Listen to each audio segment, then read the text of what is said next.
The Murders in the Rue Morgue, Part 1.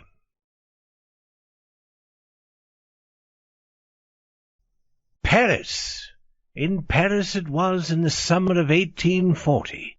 There I first met that strange and interesting young fellow, Auguste Dupin. Dupin was the last member of a well-known family, a family which had once been rich and famous. He himself, however, was far from rich. He cared little about money.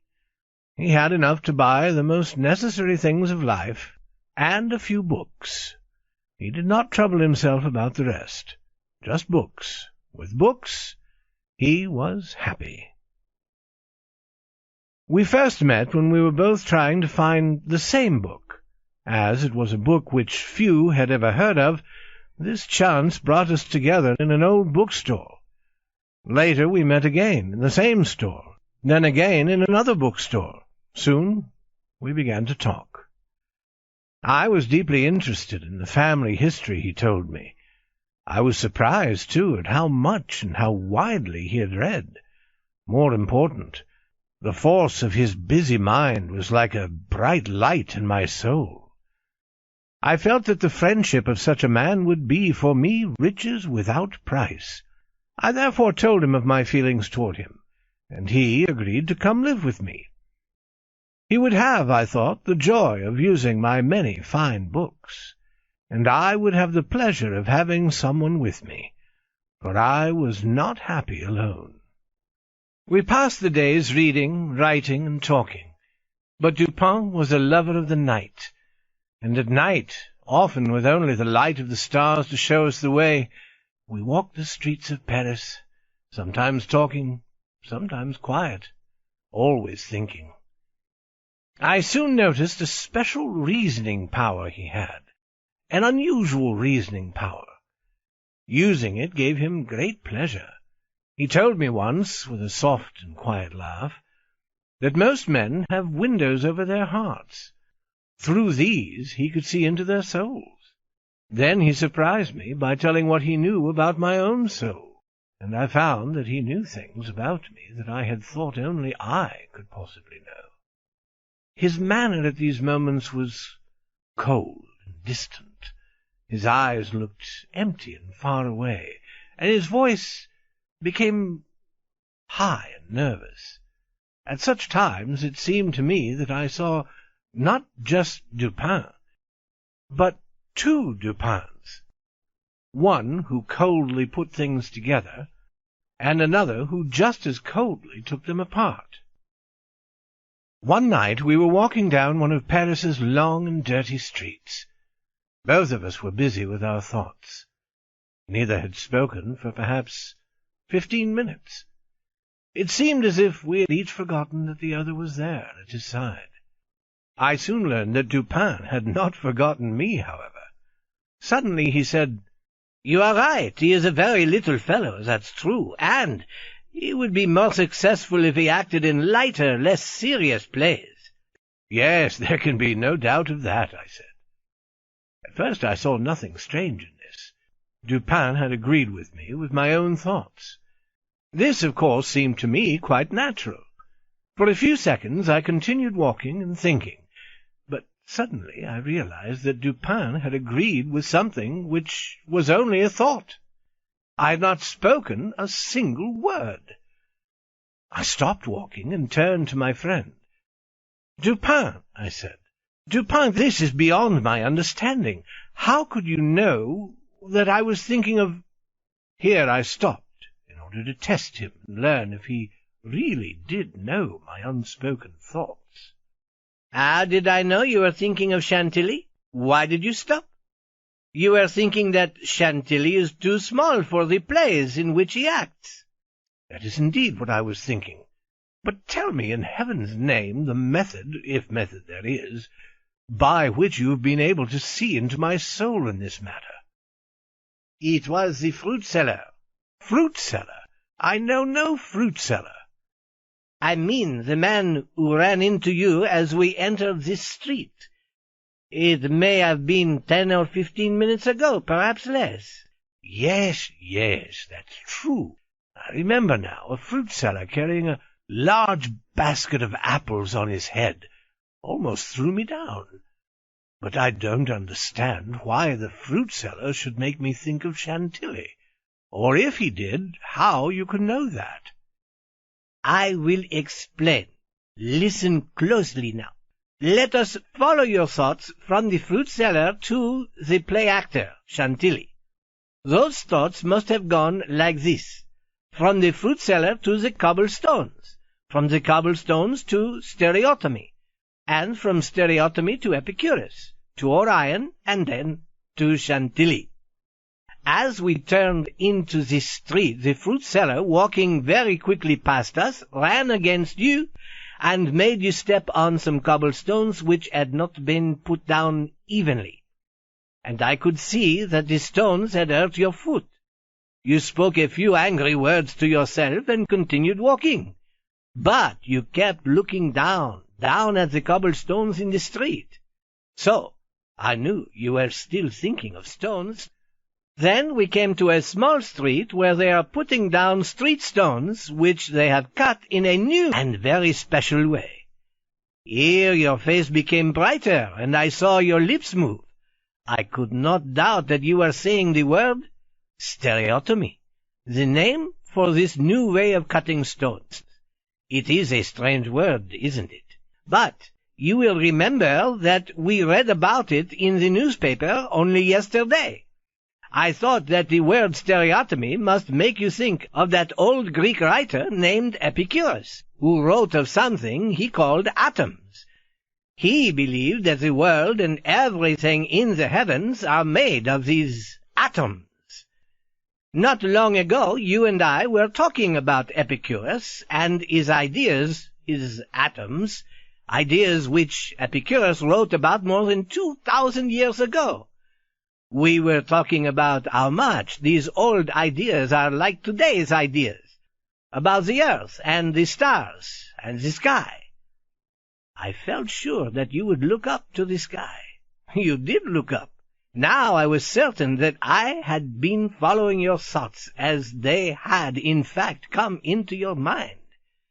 I too looked up and saw that the group of stars we call Orion is very bright and clear tonight. I knew you would notice this and think about the name Orion. Now, follow my thoughts carefully. Only yesterday in the newspaper there was an article about the actor Chantilly, an article which was not friendly to Chantilly, not friendly at all. We noticed that the writer of the article had used some words taken from a book we both had read. These words were about Orion. So I knew you would put together these two ideas of Orion and Chantilly. I saw you smile, remembering that article and the hard words in it. Then I saw you stand straighter, as tall as you could make yourself. I was sure you were thinking of Chantilly's size, and especially his height. He is small, he is short. And so I spoke, saying that he is indeed a very little fellow, this Chantilly, and he would be more successful if he acted in lighter, less serious plays. I will not say that I was surprised. I was more than surprised. I was astonished. Dupin was right as he could be. Those were, in fact, my thoughts, my unspoken thoughts, as my mind moved from one thought to the next. But if I was astonished by this, I would soon be more than astonished. One morning, this strangely interesting man showed me once again his unusual reasoning power. We heard that an old woman had been killed by unknown persons. The killer or killers had cut her head off and escaped into the night. Who was this killer, this murderer? The police had no answer. They had looked everywhere and found nothing that helped them. They did not know what to do next, and so they did nothing. But not Dupin. He knew what to do. Murders in the Rue Morgue, Part 2. It was in Paris in the summer of 1840 that I met Auguste Dupin. He was an unusually interesting young man with a busy, forceful mind. His mind could, it seemed, look right through a man's body into his soul and uncover his deepest thoughts. Sometimes he seemed to be not one, but two people. One who coldly put things together, and another who just as coldly took them apart. One morning, in the heat of the summer, Dupin showed me once again his special reasoning power. We read in the newspaper about a terrible killing, an old woman and her daughter living alone in an old house in the Rue Morgue had been killed in the middle of the night. Paris, July 7th, 1840. In the early morning today, the people in the western part of the city were awakened from their sleep by cries of terror, which came, it seemed, from a house in the street called the Rue Morgue.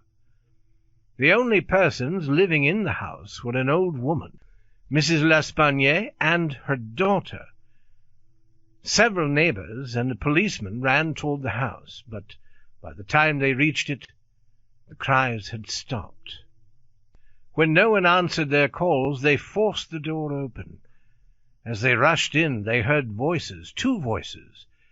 They seemed to come from above. The group hurried from room to room, but they found nothing until they reached the fourth floor. There they found a door that was firmly closed and locked with a key inside. Quickly they forced the door open, and they saw spread before them a bloody, sickening scene. A scene of horror. The room was in the wildest possible order. Broken chairs and tables were lying all around the room. There was only one bed, and from it everything had been taken and thrown into the middle of the floor. There was blood everywhere, on the floor, on the bed, on the walls. A sharp knife covered with blood was lying on the floor. In front of the fireplace there was some long grey hair, also bloody. It seemed to have been pulled from a human head. On the floor were 4 pieces of gold, an earring, several objects made of silver, and 2 bags containing a large amount of money in gold. Clothes had been thrown around the room. A box was found under the bed-covers. It was open, and held only a few old letters and papers. There was no one there, or so it seemed. Above the fireplace they found the dead body of the daughter. It had been put up into the opening where the smoke escapes to the sky. The body was still warm. There was blood on the face, and on the neck there were dark, deep marks, which seemed to have been made by strong fingers. These marks surely show how the daughter was killed. After hunting in every part of the house without finding anything more, the group went outside. Behind the building they found the body of the old woman. Her neck was almost cut through, and when they tried to lift her up, her head fell off. The next day the newspaper offered to its readers these new facts. The murders in the Rue Morgue, Paris, July 8, 1840.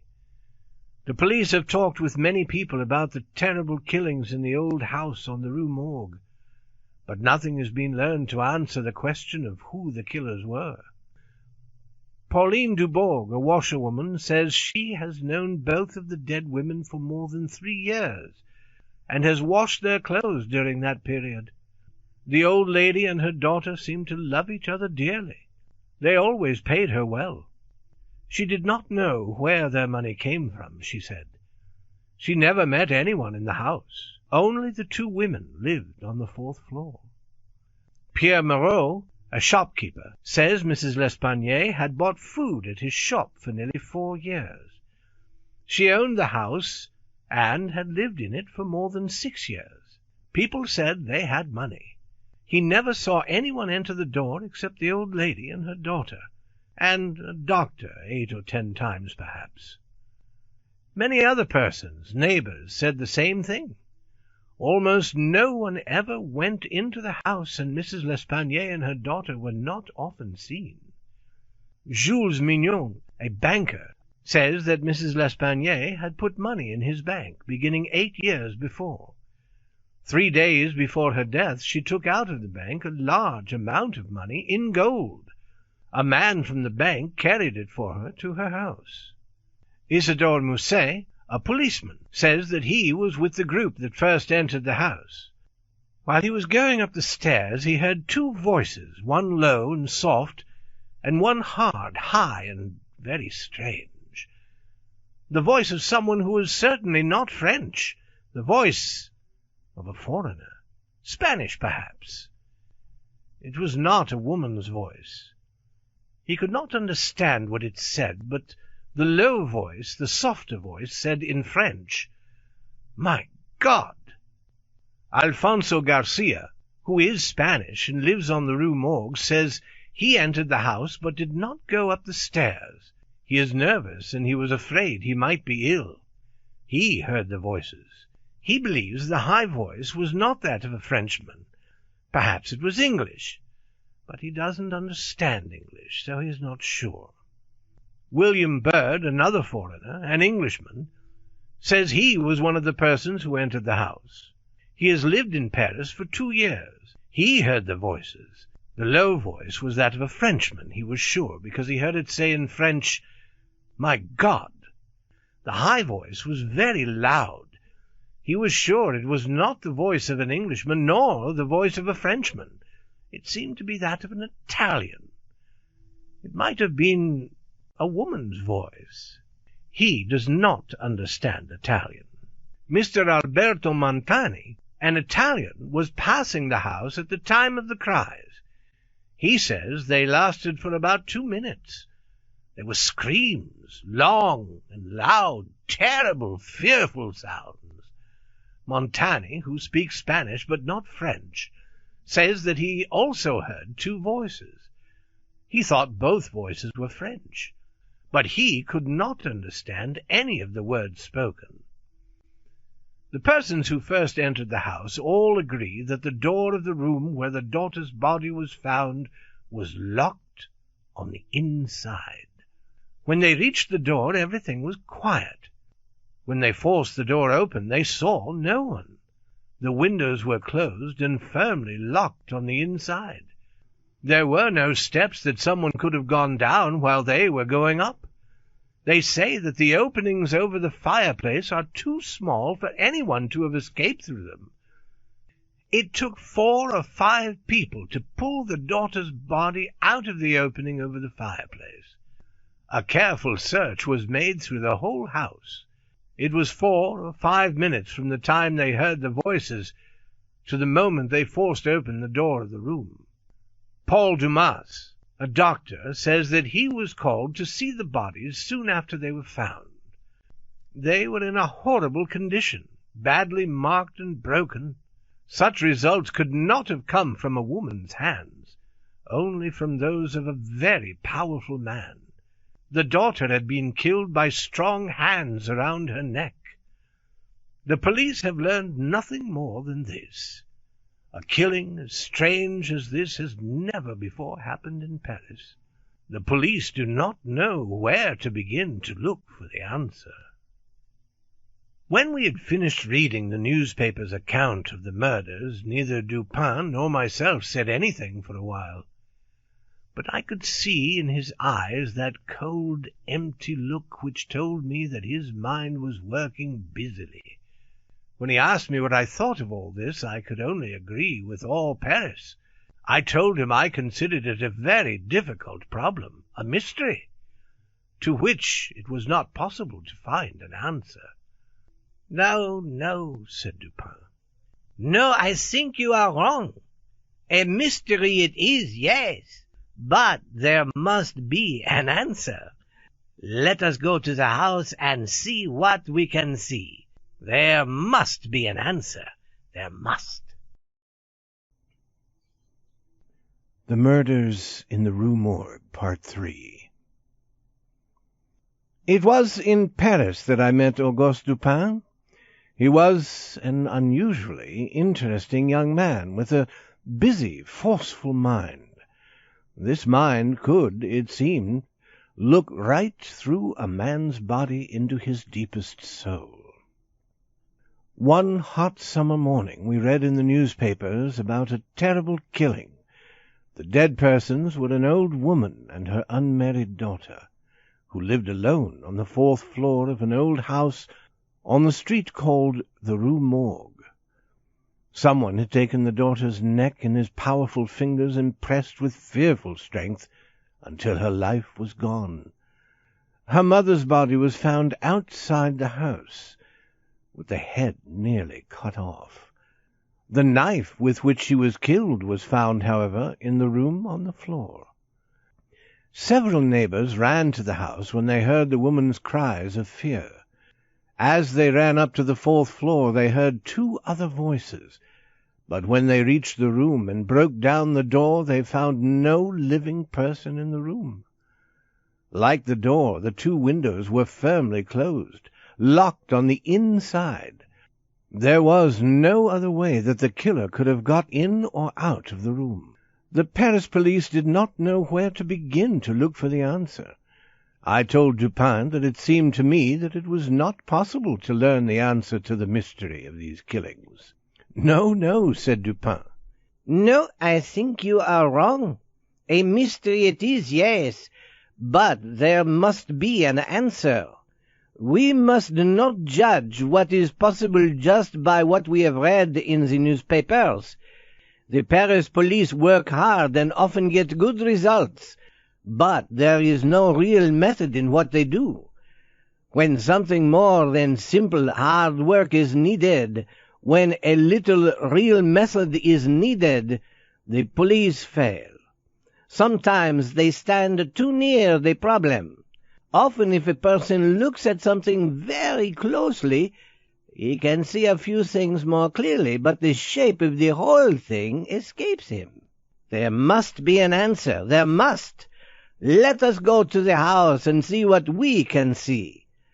I know the head of the police, and he will allow us to do so. And this will be interesting and give us some pleasure."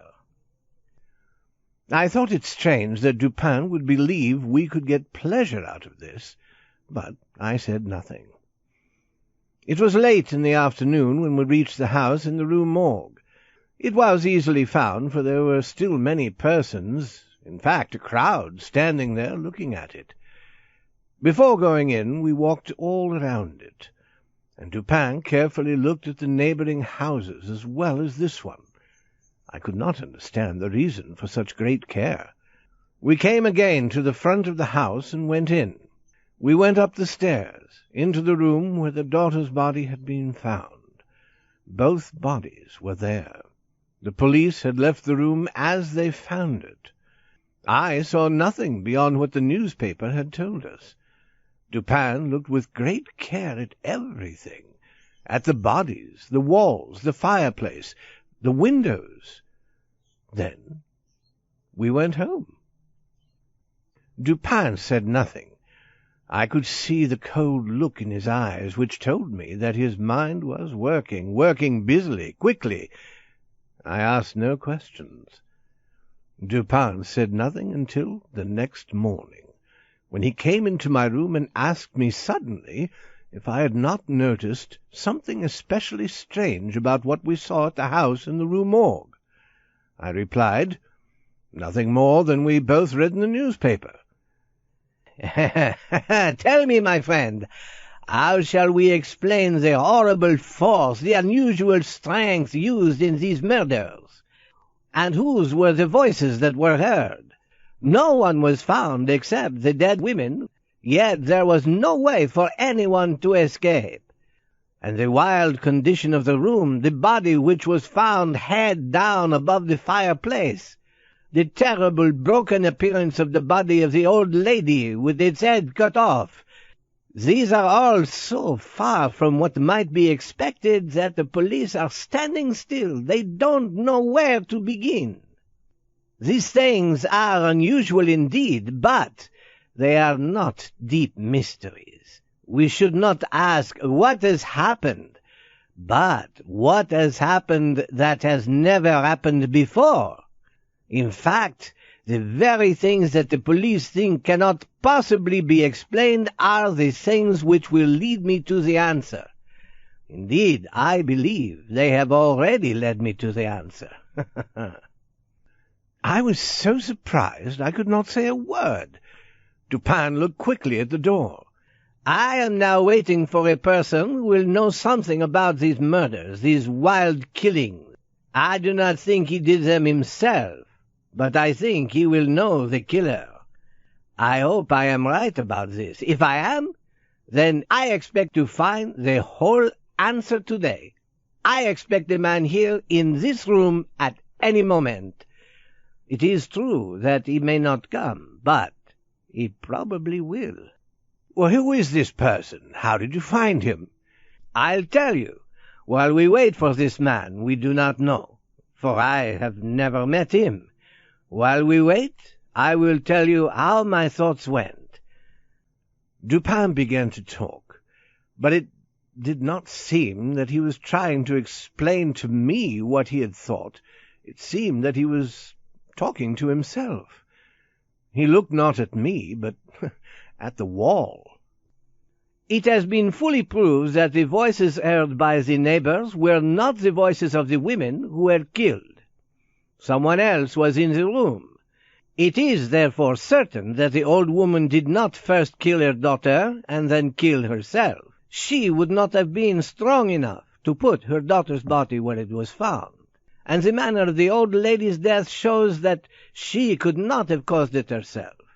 A person can kill himself with a knife, yes, but he surely cannot cut his own head almost off, then drop the knife on the floor and jump out the window. It was murder, then, done by some third person or persons. And the voices heard were the voices of these persons. Let us now think carefully about the things people said about those voices. Did you notice anything especially strange in what was told about them? Well, yes.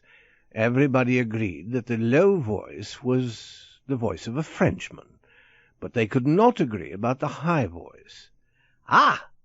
That is what they said, yes. But that was not what was so strange about what they said. You say you have noticed nothing that makes their stories very different from what might have been expected. Yet there was something.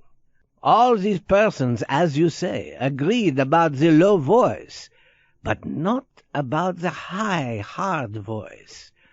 The strange thing here is that when an Italian, an Englishman, a Spaniard, and a Frenchman tried to tell what the voice was like, each one said it sounded like the voice of a foreigner. How strangely unusual that voice really must have been. Here are 4 men from 4 big countries, and not one of them could understand what the voice said. Each one gave it a different name.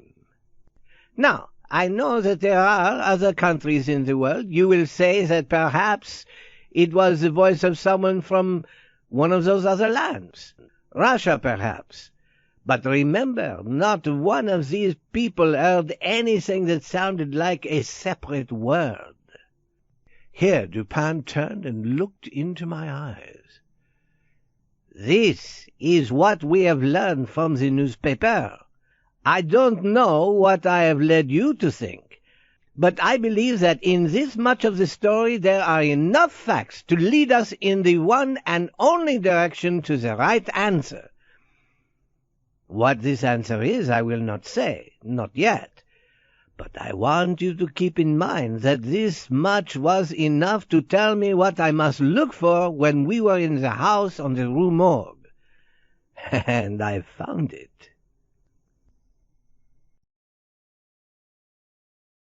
Murders in the Rue Morgue, Part 4. Murderers had come to the old house on the street called the Rue Morgue. Murderers had come and gone and left behind the dead bodies of an old woman and her daughter. The daughter's body was found in the bedroom on the 4th floor. The old woman was lying outside, behind the house, her head almost cut off. But the knife which killed her was up in the bedroom on the floor. The door and the windows were all firmly closed and locked. On the inside there was no way for anyone to go in or out. Voices had been heard. One voice was speaking in French. The other voice had not spoken even one word that anyone could understand. But there was no one in the room when the police arrived. This much we had learned from the newspapers, my friend Dupin and I. Interested by it, we had gone to look at the house and the bodies. Dupin was now explaining to me what he had learned there. That is what we learned from the newspapers. Please remember it, for that much was enough to tell me what I must look for when we were in that house on the Rue Morgue. And I found it. Let us now take ourselves again, in our thoughts, to the room where the murders were done. What shall we first look for? The way the murderers escaped. All right, we agree. I am sure that we do not have to look for anything outside of nature, for anything not having a real form, a body. The killers were not spirits, they were real. They could not go through the walls. Then, how did they escape? There is only one way to reason on that subject, and it must lead to the answer. Let us look one at a time at the possible ways to escape. It is clear that the killers were in the room where the daughter was found. From this room they must have escaped. How? At first I saw no way out. It had been necessary for the neighbors to break down the door in order to enter the room. There was no other door. The opening above the fireplace is not big enough near the top for even a small animal. The murderers therefore must have escaped through one of the windows. This may not seem possible. We must prove that it is possible. There are 2 windows in the room. Both of them, you will remember, are made of 2 parts. To open the window, one must flip up the bottom half. One of the windows is easily seen. The lower part of the other one is out of sight behind the bed. I looked carefully at the first of these windows. It was firmly closed, fastened like the door on the inside. To keep the window closed, to fasten it, someone had to put a strong nail into the wood at the side of the window in such a way that the window could not be raised. At least it seemed that the nail held the window closed. The nail was easy to see. There it was. And the people who discovered the killings used their greatest strength and could not raise the window. I too tried to raise the window and could not. I went to the second window and looked behind the bed at the lower half of the window. There was a nail here too, which held the window closed. Without moving the bed, I tried to open this window also, and again I could not do so. I did not stop looking for an answer, however, because I knew that what did not seem possible must be proved to be possible. The killers, or perhaps should I say the killer, for I am almost certain there was only one, the killer escaped through one of these windows. Of this I felt certain. After the murderer had left the bedroom, he could have closed the window from the outside, but he could not have fastened it again on the inside. Yet anyone could see the nails which held the window tightly closed. This was the fact that stopped the police. How could the murderer put the nail back in its place? Perhaps if you pulled out the nail. Yes, that is just what I thought. 2 things seemed clear. First, there had to be something wrong with the idea that the nails were holding the windows closed. I didn't know what was wrong. Something was. Second, If it was not the nails which were holding the windows closed, then something else was holding them closed, something hard to see, something hidden. I went back to the first window. With great effort I pulled out the nail. Then I again tried to raise the window. It was still firmly closed. This did not surprise me. There had to be a hidden lock, I thought, inside the window. I felt the window carefully with my fingers. Indeed, I found a button which, when I pressed it, opened an inner lock. With almost no effort, I raised the window. Now, I knew that the killer would close the window from outside, and the window would lock itself. But there was still the nail. Carefully, I put the nail back into the hole from which I had taken it. Then I pressed the button and tried to raise the window. I could not. The nail also was holding the window closed. Then the murderer could not possibly have gone out the window. He could not have gone out that window. Therefore, he must have escaped through the other window. The other window was also held closed by a nail. But I knew I must be right. Although no one else had looked carefully at the window behind the bed, I went to it and tried to see whether the two windows were in some way different.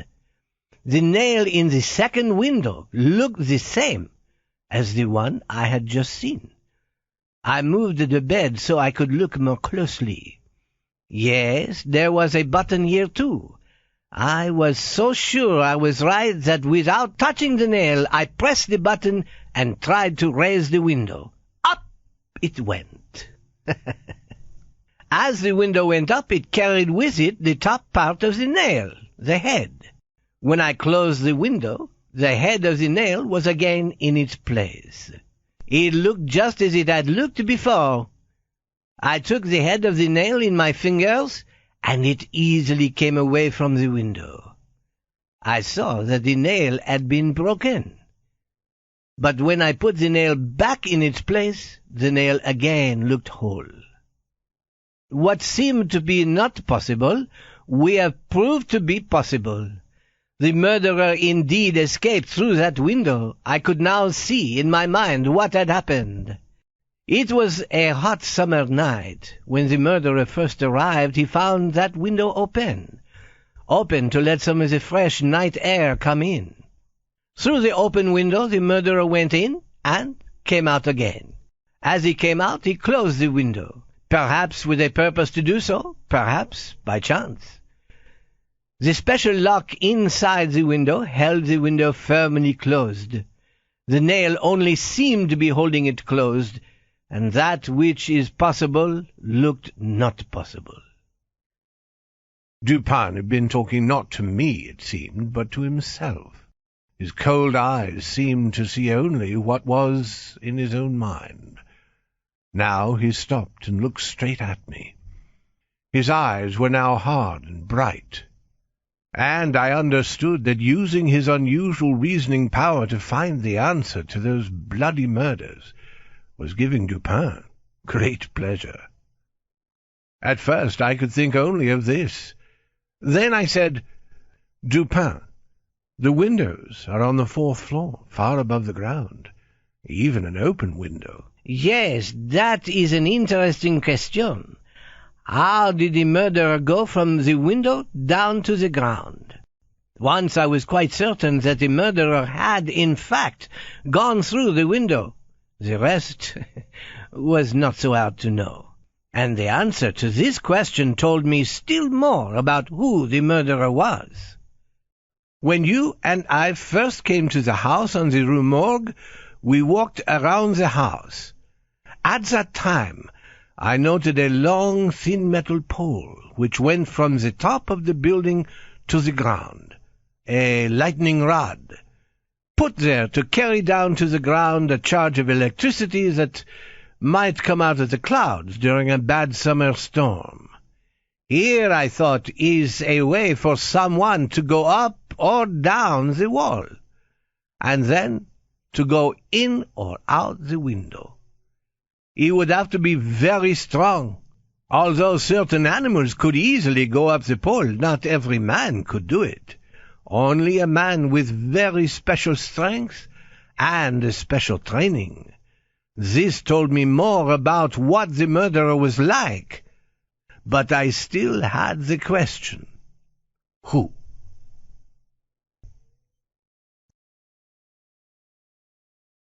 The Murders in the Rue Morgue, Part 5. That unusual Frenchman, Auguste Dupin, was still explaining to me how he found the answer to the question of who murdered the two women in the house on the Rue Morgue. We now knew that it was indeed possible for the killer to go in and again out one of the windows and still leave them both firmly closed, locked on the inside. And I agreed with Dupin when he said that only someone with very special strength and training could have gone up the lightning rod on the side of the house and thus entered the window. But who the murderer was, we still did not know. "Let us look again," said Dupin, "at the room on the 4th floor. Let us now go back in our minds to the room we saw yesterday. Consider its appearance. Clothes had been thrown around the room, yet it seemed that none had been taken. The old woman and her daughter almost never left the house. They had little use for many clothes. Those that were found in the room were as good as any they had. If the killer took some, why didn't he take the best, or take all? And why would he take a few clothes and leave all the money? Nearly the whole amount brought from the bank was found in bags on the floor.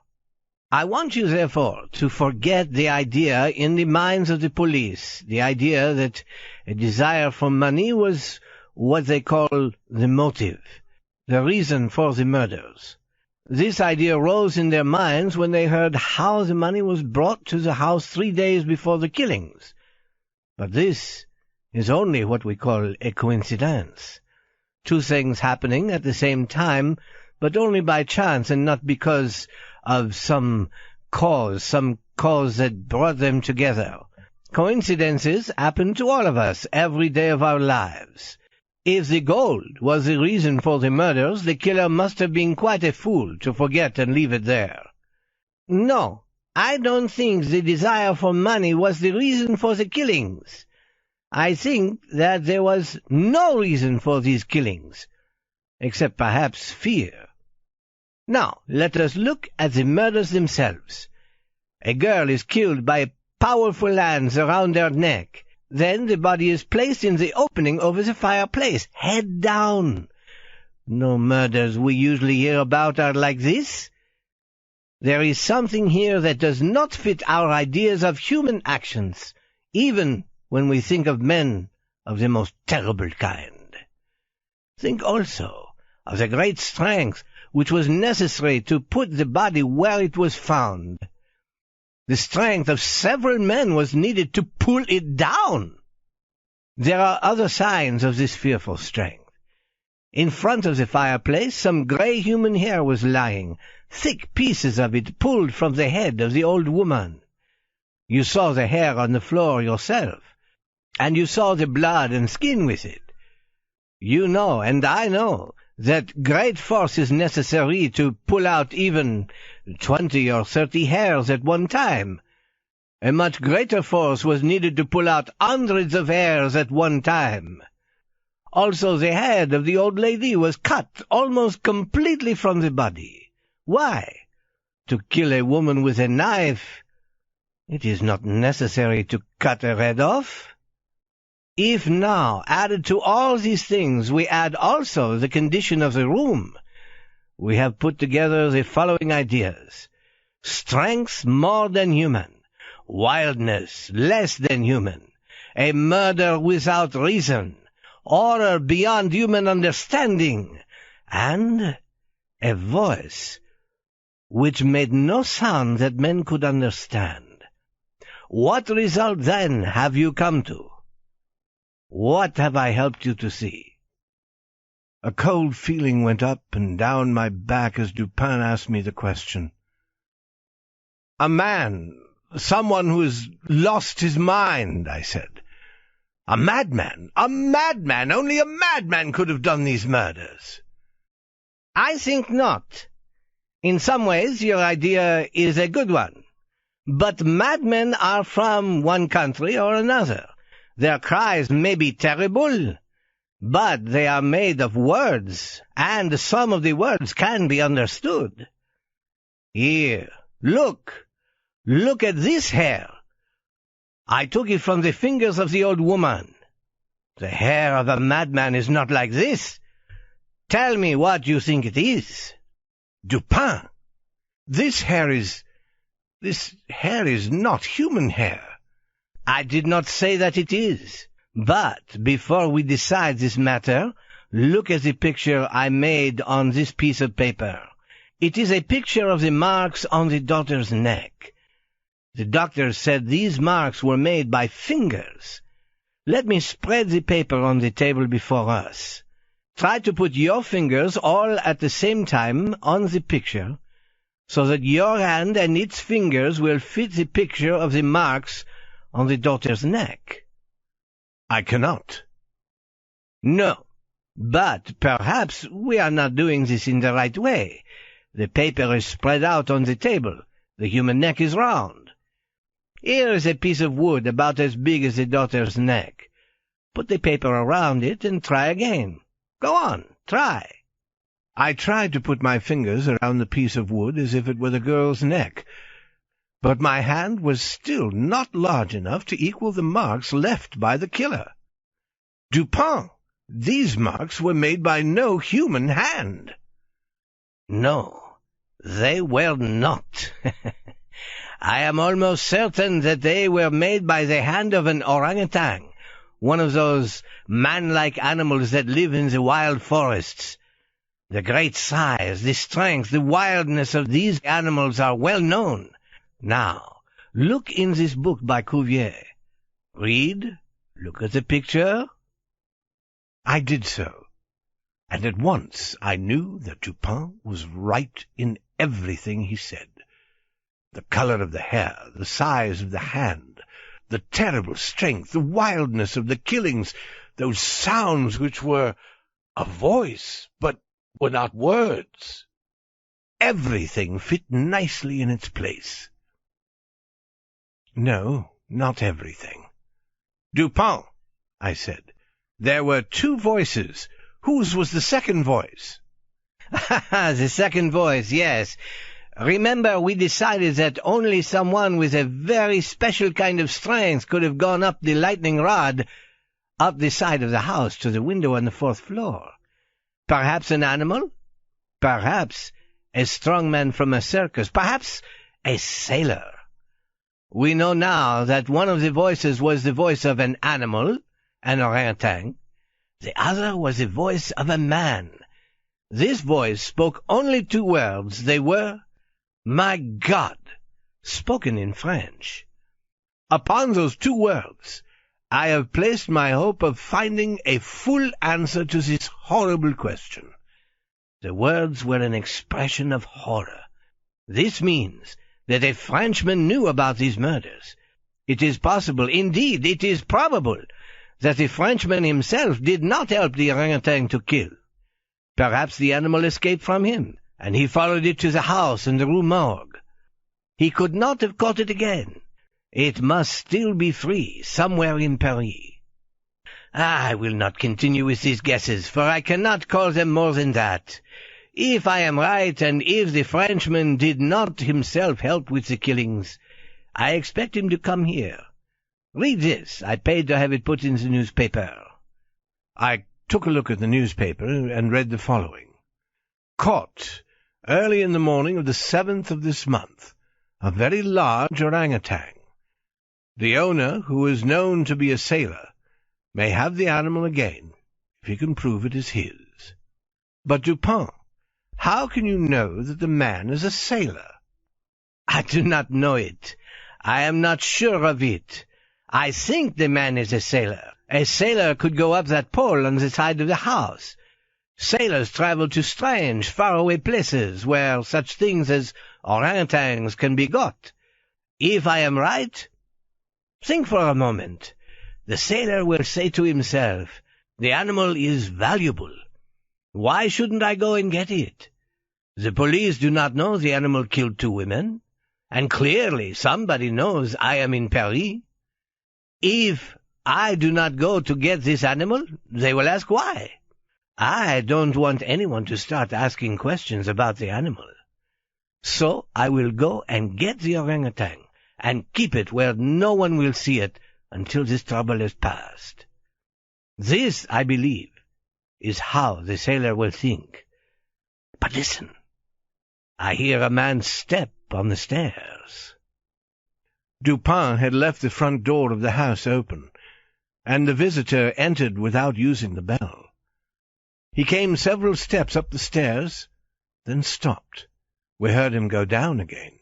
Dupin was moving toward the door, when we again heard the stranger coming up. He did not turn back a second time, but came straight to the door of our room.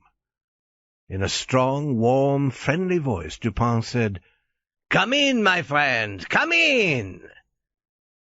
Slowly the door opened, and in came a sailor.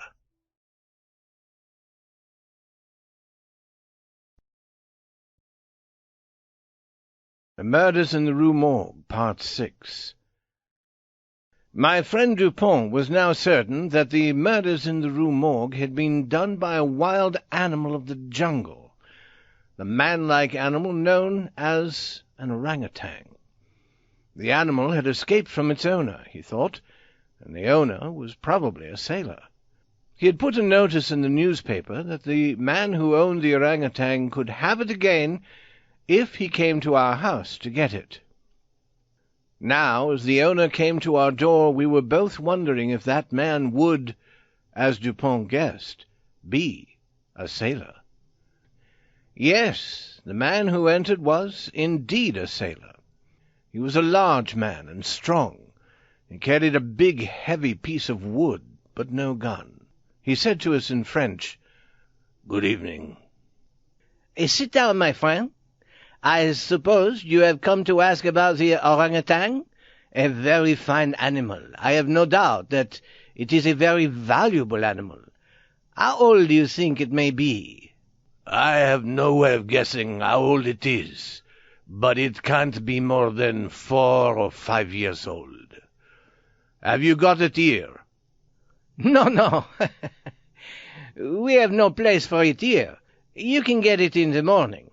Of course, you can prove it is yours." Yes, I can." "I wish I could keep it." "I would like to have it. I, of course, will pay you for finding and keeping the animal.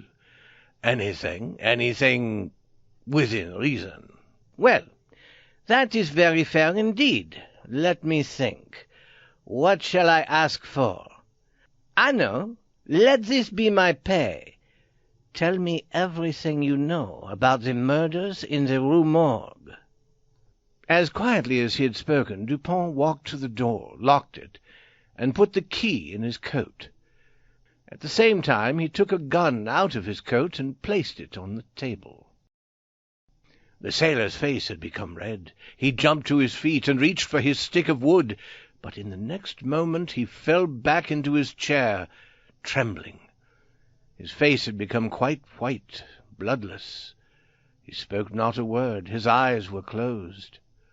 "My friend, you must not be afraid. We are not going to hurt you. I know very well that you yourself are not the killer. But it is true that you know something about him, or about it. From what I have already said, you must know that I have ways of learning about the matter. Ways you could never have dreamed of. Now, I know that you yourself have done nothing wrong. You didn't even take any of the money. You have no reason to be afraid to talk and to tell the truth. It is a matter of honor for you to tell all you know, and you know who the killer is." "So help me God. I'll tell you all I know about this, all I know. But I don't expect you to believe one half of what I say. Not one half. Still, I didn't kill anyone, and I'll tell the whole story if I die for it. It was that animal, the orangutan. About a year ago, our ship sailed to the Far East, to the island of Borneo. I had never before seen Borneo. The forest, the jungle was thick with trees and other plants, and hot and wet and dark. But we went, a friend and I, we went into that forest for pleasure. There we saw this orangutan, a big animal, but we were two, and we caught it. We took it with us on the ship. Soon, however, my friend died, and the animal was mine. But it was very strong and caused a lot of trouble. In the end, I brought it back to Paris with me. I kept it in my house, in my own house, carefully locked up, so the neighbors would not know about it.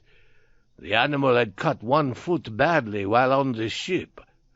I thought that as soon as it got well, I would sell it. I was certain it was of great value, and it was so much trouble to keep. I wanted to sell it soon. The night of the murders, very late, I came home and found the animal in my bedroom. It had got free, I don't know how. It held a knife in its hands and was playing with it. I was afraid. I didn't know what to do. When it saw me, it jumped up and ran out of the room and down the stairs. There it found an open window and jumped into the street. I followed, never far behind, although I had no hope of catching it again. The animal with the knife still in its hand stopped often to look back at me. But before I could come near enough to even try to catch it, the animal always started to run again. It seemed to be playing with me. It was nearly morning, but the streets were still dark and quiet. We passed the back of a house in Rue Morgue. The animal looked up and saw a light in the open window of a room high above. It was the only lighted window in sight. The animal saw the metal pole, went up it easily and quickly, and jumped into the room. All this didn't take a minute. I didn't know what to do. I didn't know what I could do. I followed the animal. I, too, went up the pole. As I am a sailor, it was easy for me. But the open window was far from the pole, and I was afraid to try to jump. I could see into the room, however, through the other window, which was closed. The two women were sitting there with their backs to the windows. Who can guess why they were not sleeping at that hour of the night? A box was in the middle of the floor. The papers which had been in the box were lying around on the floor. The women seemed to be studying some of these. They did not see the animal, which was just standing there, watching, the knife still in one hand. But the old woman heard it, and turned her head and saw the animal there, knife in hand, and then I heard the first of those terrible cries.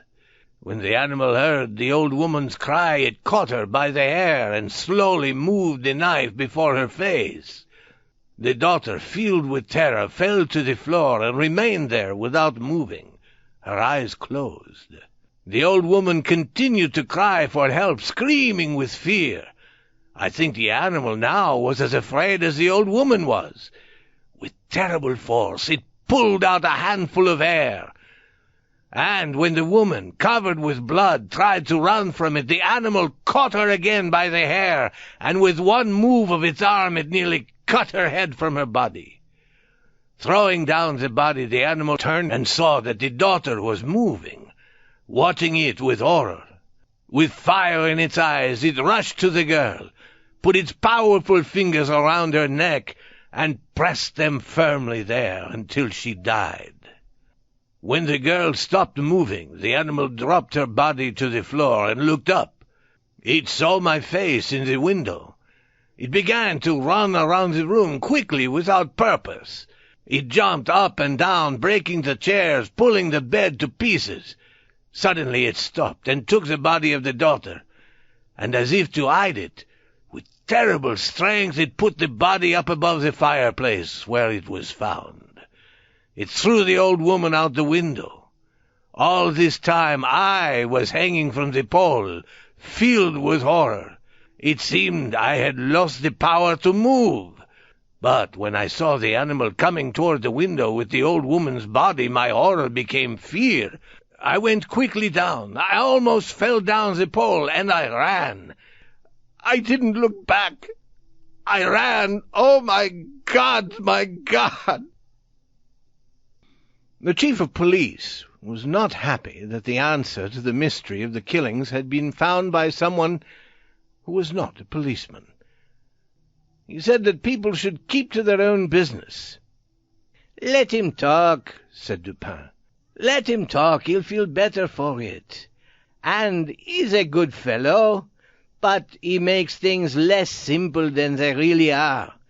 Still, people call him skillful and even wise. I think they say this because of the